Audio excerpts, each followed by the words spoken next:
Para empezar la unidad 3 vamos a hacer un primer apartado que en realidad es un repaso de muchas cuestiones que habéis visto, tanto el primero como el segundo, como ahora en tercero. Si os fijáis, en tercero, en realidad, hemos trabajado tanto en el primer tema como en el segundo tema los textos argumentativos, pero cuando en el tema 2 hablamos del ensayo, vimos también cómo el ensayo tenía partes expositivas y de hecho las cartas de reclamación que hicisteis también en el tema 2 también tenían partes expositivas.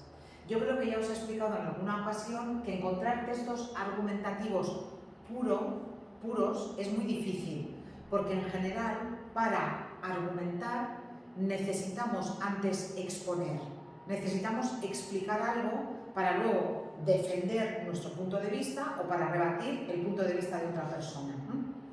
De todas formas, lo que yo voy a hacer ahora es un repaso de cuáles son las características que presentan los textos que son expositivos y cuáles son las características de los textos argumentativos. Y vais a ver que si hablamos de forma teórica y hablamos de textos expositivos puros y de textos argumentativos puros, que ya os digo que es bastante difícil, las características están muy claras. La cuestión es que cuando hablamos o cuando interactuamos mezclamos las dos cosas. En cualquier caso, ahora vais a ver que claramente se distinguen y para que penséis en un texto expositivo, pensad por ejemplo en una entrada de la Wikipedia. Cuando vosotros vais a la Wikipedia, allí lo que os vais a encontrar son textos expositivos. Imaginaos, por ejemplo, que vais a la Wikipedia, podemos hacer la práctica, ¿no? Vais a la Wikipedia y ponéis, por ejemplo, pues no sé, COVID, ¿sí? Fijaos, si vais a la Wikipedia, ¿qué es lo que os encontráis? Os encontráis con una definición que es una definición completamente objetiva, ¿lo veis? La enfermedad por coronavirus de 2019, más conocida como COVID-19 o COVID-19, incorrectamente llamada neumonía por coronavirus, tal, es una enfermedad infecciosa causada por el SARS, tal. Produce síntomas que incluyen fiebre, tos, disnea, mialgia y fatiga. En casos graves se caracteriza por producir tal. Después explica, según la Organización Mundial de la Salud, la infección es mortal entre el 0,5 y el 1% de los casos. Se han autorizado varios tratamientos antivirales, tal. Esto sería un texto expositivo. Aquí no vemos si la persona que ha escrito el texto está, por ejemplo, a favor o en contra de la vacuna contra la COVID. No sabemos si la persona ha sufrido la enfermedad. No sabemos si quien ha escrito esto siente que, yo qué sé, que la COVID le ha cambiado la vida. Todo eso no lo sabemos. ¿Por qué? Porque aquí lo que nos encontramos es con un texto que es directamente un texto expositivo. Imaginaos, sin embargo, que por ejemplo tengamos un texto como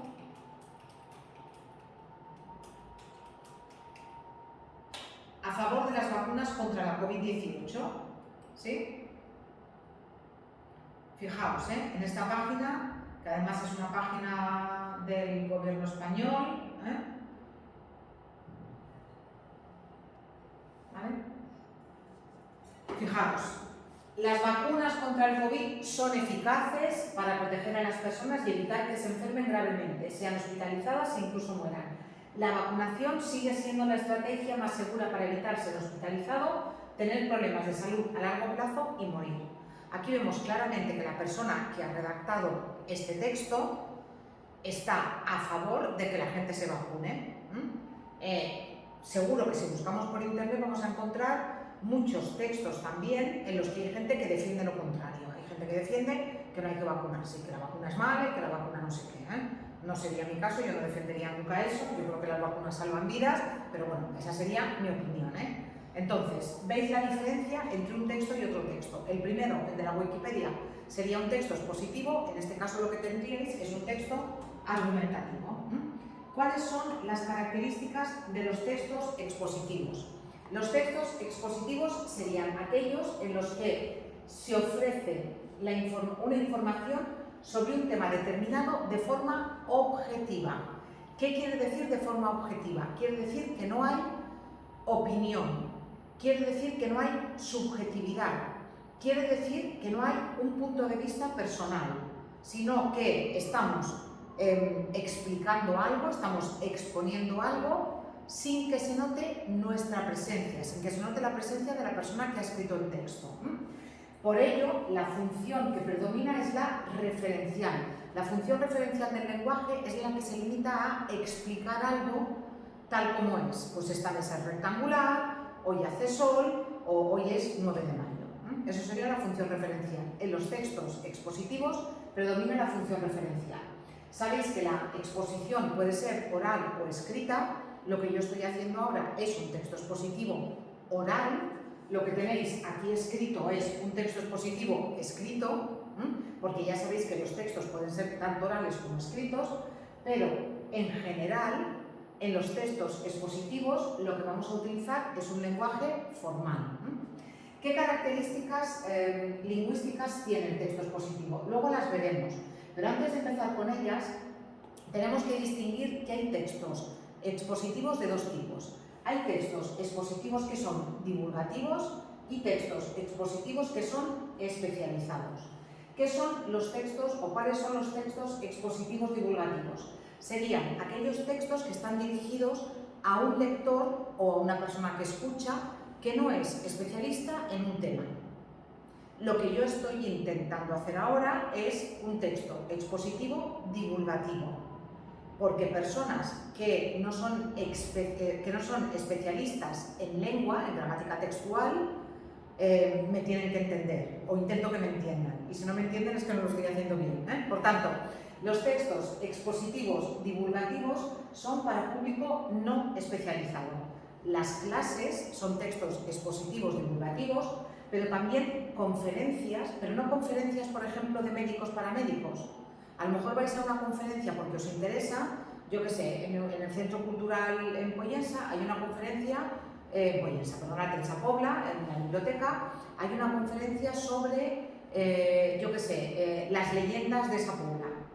Entonces, esa sería una conferencia para público no especializado. También los libros de texto, artículos en revistas, pero en revistas que sean de divulgación científica, no revistas especializadas. Por tanto, textos expositivos divulgativos para personas que no son especializadas en un tema, pero que tienen que entender ese texto. ¿Qué serían los textos expositivos especializados? Aquellos que están escritos por personas especialistas en un tema y tienen como receptores a personas que también son especialistas en un tema. Un congreso médico. En un congreso médico, que es donde se reúnen muchos médicos pues, para hablar, yo que sé, por ejemplo, avances en las prótesis de rodilla, ¿sí? Y hay una persona que ha descubierto que no sé qué material es mejor para las prótesis de rodilla que el material que ponen ahora. Va a hacer una exposición, esa persona, ese médico, va a hacer una exposición para otros médicos que saben cómo funciona la rodilla, cuál es la anatomía, los materiales que se están utilizando hasta ese momento, y lo va a explicar de una manera que va a ser una manera diferente a la que ese mismo médico se lo explicaría, por ejemplo, a mi madre. Imaginaos que mi madre va al médico y el médico le dice que le tiene que poner una prótesis de rodilla. El médico se lo explicaría a mi madre utilizando un lenguaje divulgativo.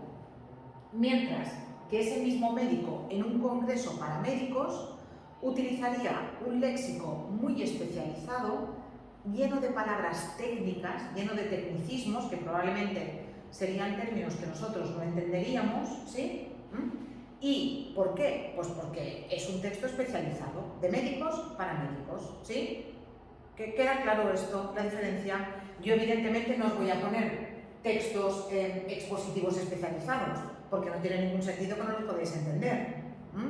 Estaría bien buscar algún ejemplo, pero no tiene ningún sentido. ¿Por qué? Porque yo lo que os voy a pedir es trabajar con textos expositivos divulgativos. ¿Qué características? Repito, esto es un repaso de cosas que ya sabéis. En primer lugar, el texto expositivo utiliza la tercera persona verbal. Los textos expositivos nunca están redactados en primera persona, no es porque yo enfermé de COVID, sino 300.000 personas enfermaron de COVID, ¿sí? Y tampoco se incluye la segunda persona. En un texto expositivo tampoco podéis decir porque tú puedes ser el próximo que caiga enfermo, ¿sí? Los textos expositivos siempre se redactan en tercera persona. Se utiliza léxico denotativo. ¿Qué significa léxico denotativo? Significa que no es léxico valorativo. No pueden aparecer palabras como bonito, o como feo, o como espectacular, o como impresionante, ¿eh? No. En todo caso, pueden aparecer datos objetivos, pueden aparecer números, pero el léxico tiene que ser denotativo, nada que indique opinión personal.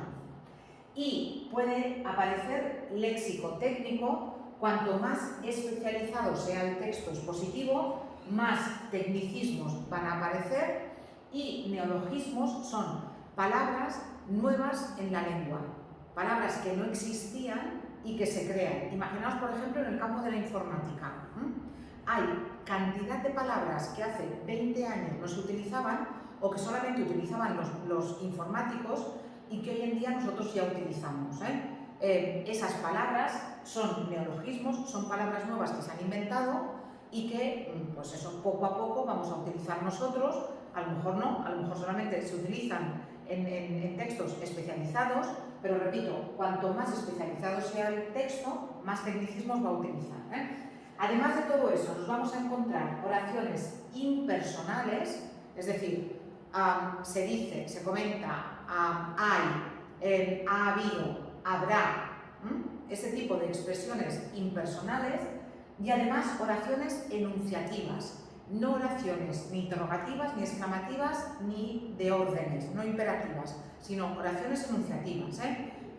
Lo habéis visto antes. En el caso de la COVID, entre el 0,1 y el 1% de los afectados mueren, o la mortalidad, que es, no recuerdo exactamente cuál es la frase que utilizaba, pero veis, ¿dónde estaba esto? Que lo hemos visto aquí antes. Aquí. Según la Organización Mundial de la Salud, ¿lo veis?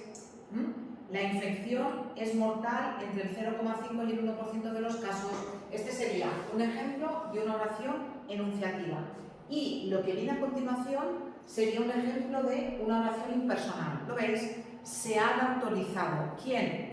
En general. Eso sería un ejemplo de oración impersonal, que son típicas de los textos expositivos. ¿Qué más tenemos en los textos expositivos? Tenemos textos que son muy claros y muy ordenados, con conectores que muchas veces es primero, segundo, tercero, cuarto. A veces en los textos expositivos nos encontramos guiones en una numeración ordenada. ¿Por qué? Pues porque eso da claridad al texto. Y a menudo encontramos también en los textos expositivos ejemplos, diagramas, imágenes de apoyo. Volvemos al texto de la Wikipedia. Fijaos, ¿veis el esquema que tenéis aquí o el dibujo que tenéis aquí? ¿Veis que es claramente una imagen que ayuda a entender lo que viene aquí? Por tanto, nos encontraríamos con estos ejemplos o diagramas o imágenes de apoyo que sirven para que todavía quede más claro lo que nosotros estamos diciendo en nuestro texto expositivo. Más características del texto expositivo: el empleo del presente con valor intemporal.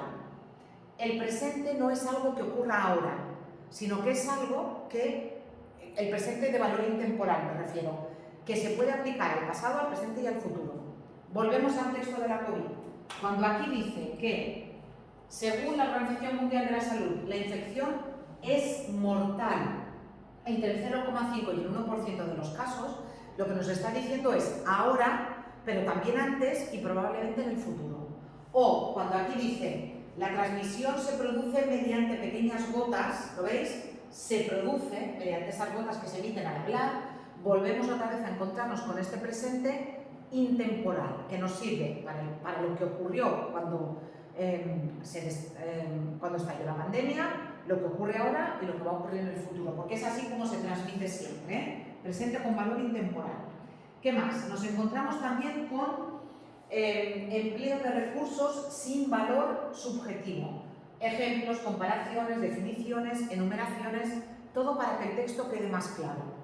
Finalmente, a veces nos encontramos descripciones objetivas, como por ejemplo lo que hemos visto en el COVID de los síntomas, o por ejemplo a veces incluso con dibujos que sirvan para apoyar, dibujos descriptivos que sirvan justamente para apoyar lo que se está diciendo en el texto. Además de todo eso, los textos expositivos pueden ser deductivos. Primero se presenta el tema y luego se desarrolla, como en la Wikipedia, en las enciclopedias. La estructura que se sigue es una estructura deductiva. Primero se presenta el tema y luego se desarrolla. Puede ser inductiva. Nos podemos encontrar con textos expositivos en los que primero se expliquen las características y luego se exponga cuál es el tema principal. Es un poco más raro. Sí que nos podemos encontrar con estructuras encuadradas o mixtas. Eso es muy típico. Primero aparece el tema, se desarrolla y luego se cierra otra vez y se recupera el tema del principio. Y también nos podemos encontrar con estructuras paralelas, con ideas en las que no se jerarquiza la importancia. Imaginaos, por ejemplo, un esquema que fueran las semejanzas y diferencias entre la Primera Guerra Mundial y la Segunda Guerra Mundial. Si vosotros tuvierais un texto que fuera semejanzas y diferencias entre la Primera Guerra Mundial y la Segunda Guerra Mundial, estaríais escribiendo un texto expositivo en estructura paralela. Vale, venga, estas serían las características fundamentales. Repito, es un repaso de lo que visteis en primero y en segundo sobre la exposición. La argumentación, hemos hablado mucho de la argumentación en este tema, hablasteis de la argumentación en primero cuando hicisteis primero, pero recogemos, Ya sabéis que en los textos argumentativos nos encontramos con una opinión. El texto argumentativo es el texto en el que el escritor pretende convencer al receptor de algo. Es decir, lo que predomina es la función apelativa. La función apelativa es la de yo me dirijo a ti para hacerte cambiar de opinión. Ahí la función apelativa es la de los imperativos. Cuando yo pretendo que alguien haga algo, en este caso, o que reconsidere su punto de vista o que cambie directamente su punto de vista. Os recuerdo que los textos argumentativos son aquellos en los que aparece una idea y esa idea, el autor lo que hace es defenderla o bien rebatirla. ¿Por qué? Pues porque, imaginaos, alguien ha dicho, las vacunas no sirven para nada. Vale, pues yo escribo un texto para refutar, para rebatir esa idea, y yo escribo un texto argumentativo en el que yo defiendo la idea de que las vacunas sí que sirven. Vale. Venga, los elementos, ya lo sabéis de sobra, pero lo repetimos, En los textos argumentativos nos encontramos con una tesis, que sería la posición del autor ante un tema, y ya sabéis que no tenéis que confundir el tema con la tesis. El tema sería la COVID, la tesis sería ¿es bueno vacunarse contra la COVID? Porque ese sería el punto de vista. Ya sabéis que luego nos encontramos con argumentos, con ideas que sirven para defender la tesis. Cuanto mejores sean nuestros argumentos, mejor va a ser nuestro texto argumentativo. Decir, porque a mí me lo parece, no sirve, sino que hay que buscar razones para defender el punto de vista. Y ya sabéis que en los textos argumentativos el lenguaje es más subjetivo. Muchas veces aparece la primera persona, en singular o en plural, incluso a veces aparece la segunda persona. Si utilizamos, por ejemplo, argumentos emotivos, porque te puede tocar a ti, porque a lo mejor es tu padre el que está en una UCI porque se ha contagiado de COVID porque alguien no se ha querido vacunar, yo qué sé, ¿vale? Y también se emplean recursos con valor subjetivo para intentar cambiar la opinión del receptor o para motivar directamente su opinión. Tenéis aquí este vídeo en el que se explican muy bien las características de los dos textos y, como he dicho al principio, el texto argumentativo muchas veces se combina con la exposición, ya que es normal que antes de empezar a defender un punto de vista haya que exponer cuál es el tema del que estamos hablando. ya lo sabéis porque siempre pongo el mismo ejemplo, pero lo sabéis. Imaginaos que yo os hago escribir un texto argumentativo sobre la obsolescencia programada. ¿Os acordáis? Eso de que las bombillas o la lavadora se rompa al cabo de 2 años justo cuando se acabó la garantía. Vale, pues a lo mejor hay que explicar primero lo que es la obsolescencia programada antes de decir si estamos a favor o en contra. Por tanto, habrá que hacer una parte expositiva y luego habrá que argumentar. ¿Vale? Por tanto, si hay opinión, el texto es argumentativo. Aunque empiece con exposición, si hay argumentación, el texto es argumentativo. Y para que penséis en lo que es un texto expositivo, tenéis que pensar directamente en la Wikipedia. Y con la Wikipedia ya está. Va. Aquí tenéis un texto que es una actividad de refuerzo, ¿sí? Y luego el día del examen os voy a poner un examen, un ejercicio muy parecido a este que tenéis aquí, ¿vale?